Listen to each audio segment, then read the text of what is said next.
Hello Mary anti, ഞാനിവിടെ ലണ്ടനിൽ എത്തി കേട്ടോ. എന്താണെന്നറിയില്ല, ഇവിടുത്തെ സൂര്യനൊന്നും കാര്യമായിട്ട് അങ്ങോട്ട് കത്തണില്ലാന്ന് തോന്നുന്നു. അതുപോലെ തന്നെ ക്ലൈമറ്റ് ഭയങ്കര ഗ്ലൂമി ആയതുകൊണ്ട് ഞാനും ഭയങ്കര ഗ്ലൂമിയാണ്. എന്താണെന്നറിയില്ല, മനസ്സിനൊരു സന്തോഷമില്ല. നീ ആൽബിഷൻ ഇല്ലാത്തതുകൊണ്ട് തോന്നുന്നു ആകെ അങ്ങോട്ട് ഒറ്റപ്പെട്ടു, ഒരു ഡിപ്രഷൻ പോലെ. എന്തിനാടി നിരാശപ്പെടുന്നത്? ദൈവം നമുക്ക് ആയുസ്സും ആരോഗ്യവും ഒക്കെ തന്നിട്ടുണ്ട്. നിരാശയും ഡിപ്രഷനും അങ്ങനത്തെ സംഗതികളൊക്കെ തരുന്നത് പിശാചിനോട് പോടാ പുല്ലേന്ന് പറയും, പോടാന്ന് പറ കേട്ടോ.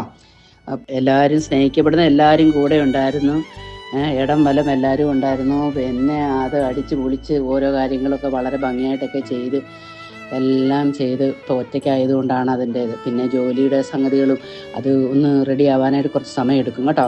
നീ പറഞ്ഞ പോലെ പള്ളിയിലേക്ക് കുറച്ച് അങ്ങ് പോകുമ്പോഴത്തേക്കും ഉണ്ടല്ലോ, നമുക്ക് നന്നായി നല്ല പീസ് ഓഫ് മൈൻഡ് കിട്ടും. അവനെ സമൃദ്ധിയിലിരിക്കാനും ഇല്ലായ്മയിലിരിക്കാനും നമ്മൾ പഠിക്കണം കേട്ടോ. അതല്ലേ ജീവിതം എന്ന് പറഞ്ഞാൽ, that is part and parcel of life അല്ലേ. എല്ലാ സുഖദുഃഖ സമ്മിശ്രമല്ലേ ജീവിതം. അപ്പോൾ ജീവിതത്തിൻ്റെ നിസ്സഹായാവസ്ഥ ഈശോ കൂടെ ഉണ്ടെന്നുള്ള ആ ഒരു ചിന്ത ഈശോയോട് സംസാരിച്ചേ നീ, അപ്പം അടിപൊളിയാവും കേട്ടോ. Okay, bye bye.